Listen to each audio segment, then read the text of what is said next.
chartered accountants, income tax practitioners, accountants, and all their staffs. Wish you happy Dasara with all family and friends.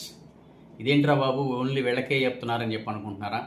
For the last 20 days, all these persons are working really very hard and hectic and they are burning their midnight oils. చాలా అండి. 16th September వరకు non tax audit returns filings చేసి తర్వాత వెంటనే tax audit returns కోసం కష్టపడుతూనే ఉన్నారు అందరూ కూడా. సో వీళ్ళందరికీ కూడా సిబిడిటీ వాళ్ళు ఒక పెద్ద రిలీఫ్, ఒక పెద్ద దసరా గిఫ్ట్ ఇచ్చింది. ఏమిటి అంటే చక్కగా ఫ్యామిలీస్తో దసరా ఎంజాయ్ చేయండి, పర్వాలేదు, మీరు 30th సెప్టెంబర్కి ట్యాక్స్ ఆడిట్ రిపోర్ట్ ఫైల్ చేయకపోయినా పర్వాలేదు, 31st అక్టోబర్ వరకు ఎక్స్టెన్షన్ చేస్తున్నాను అని చెప్పని ఎక్స్టెన్షన్ ఇచ్చింది.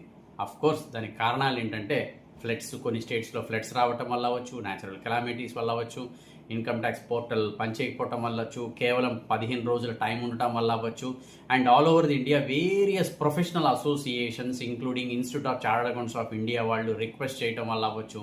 అనేక కారణాల వల్ల ఒక 1 month ట్యాక్స్ ఆడిట్ రిపోర్ట్ ఫైలింగ్కి, ట్రాన్స్ఫర్ ప్రైజింగ్ అంటే ఏవైతే 30th సెప్టెంబర్కి ఆడిట్ రిపోర్ట్స్ ఫైలింగ్ చేయాలో వాటి అందరికీ కూడా 1 month ఎక్స్టెన్షన్ అయితే ఇచ్చింది. ఇది నిజంగా ఒక బిగ్ రిలీఫ్ అండి.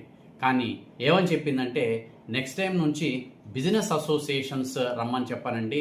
ఎందుకంటే వాళ్ళు అర్లీగా వచ్చి ఆడిట్స్ వీళ్ళు కంప్లీట్ చేసుకోవాలి. 6 months టైం ఇచ్చినా కూడా వాళ్ళు రాకపోవటం అనేది వాళ్ళ మిస్టేక్. కాబట్టి నెక్స్ట్ టైం నుంచి మీరు రావద్దు, బిజినెస్ అసోసియేషన్స్ రండి అని చెప్పని చాలా గట్టిగా చెప్పింది సిబిడిటీ. కాబట్టి నేను బిజినెస్ పీపుల్ అందరికి కూడా నా విన్నపం ఏంటంటే అర్లీగా మీరు వచ్చి కంప్లీట్ చేసుకుంటే ఈ ఇబ్బంది అయితే లేకుండా ఉంటుంది. మీకోసం మేము ఎంతో స్ట్రగుల్ పడుతున్నామండి, దయచేసి అర్థం చేసుకోండి.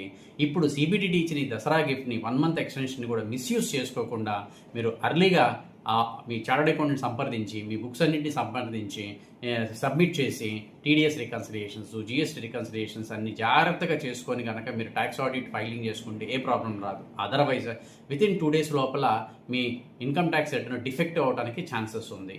అండ్ ఇక్కడ గుర్తుపెట్టుకోవాల్సింది కేవలం ఈ tax audit report filing extension చేశారు.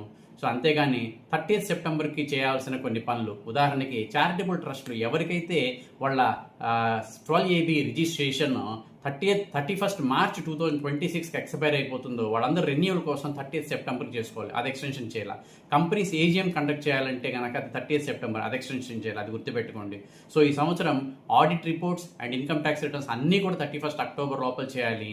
సో 1 month టైం ఉందని చెప్పని రిలాక్స్ అయిపోకుండా అర్లీగా వచ్చి ప్రాపర్గా అకౌంట్స్ ఫైనలైజ్ చేసుకొని ప్రాపర్గా రిటర్న్స్ సబ్మిట్ చేయండి. So wish you happy Dussehra to all. మీ బిజినెస్లు అందరూ బాగుండాలని చెప్పని కోరుకుంటూ thank you very much. Happy Dussehra to all.